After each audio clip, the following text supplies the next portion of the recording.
have, excuse me, the gentleman from Iowa, Mr. Nunn, is now recognized for 5 minutes. Well, thank you very much, Mr. Chair, and I want to thank the witnesses for being here. You've all echoed what all of our seniors, what too many Americans already know. This country and the individuals in it are losing billions of dollars each year to sophisticated scams. In 2024, there were reported 2.6 million fraud cases in the United States. It resulted in $12.5 billion being scammed from individuals, many of those dollars going overseas. These aren't just national statistics, they're real everyday Americans. They're families, friends, communities, veterans, seniors, not just in my district, but across the country. In Iowa, my home state last year, the Attorney General reported receiving more than 13,000 fraud cases. And this is a small farm state by comparison to some. And it resulted in the loss of $42 billion. My office just worked with a 68-year-old veteran who lost $100,000 to someone he thought he was helping, only to be scammed out of his military pension. This is why I'm grateful to be working with this committee on a bill that we've introduced called the GUARD Act.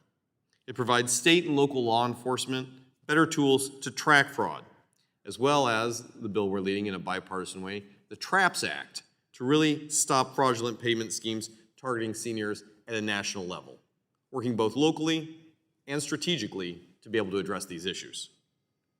I'm also proud to be co-chairing a new formed caucus called Stop Scams.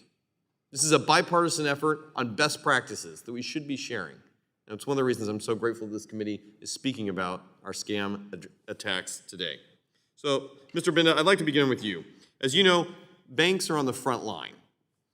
Too often, fraud occurs there, and coordination with regulators and law enforcement happens after the damage has already been done.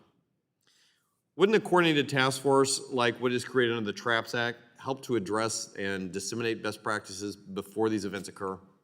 Thank you for the question, Congressman, and thank you for your leadership, and thank you for establishing the Stop Scams Caucus. We think more effort, more focus on this can only help. So we think the TRAPS Act is a good effort to try and coordinate the activities across the federal government. We applaud your efforts in that space, and we hope that you'll be able to gather information and come up with a consolidated plan moving forward. Ms. Griffin, I'd also like to ask for your input on this. Look, the task force has called for a national fraud prevention strategy. Specifically with the TRAPS Act, would this help address a nationwide strategy to oppose the type of scams that we're seeing? Yes, thank you for the question, and thank you for your leadership with your fellow co-chairs in creating the Stop Scams Caucus. Your question and the efforts of the caucus really represent what is needed here. We talked about this as a whole of society or a whole of ecosystem approach. There are a lot of jobs to be done. There are jobs to be done by this committee, by other committees here in this building, and the efforts of things like the TRAPS Act that really recognize that and name for leadership within the executive branch of government as well to create a national strategy are critically important at this moment. I think we all want to go one step further here. It can't just be the role of the federal government trying to solve this. As you know, this is not just a whole of government approach. This needs to be a whole of nation approach. And that includes our guys on the front line. Whether it's a mainstream bank or whether it's the county sheriff, one of the things we're trying to do is put more resources in the hands of our frontline defenders. We're leading an effort called the GUARDS Act. The GUARDS Act looks at empowering local law enforcement to give muscle to the strategy that the TRAPS Act would come up with.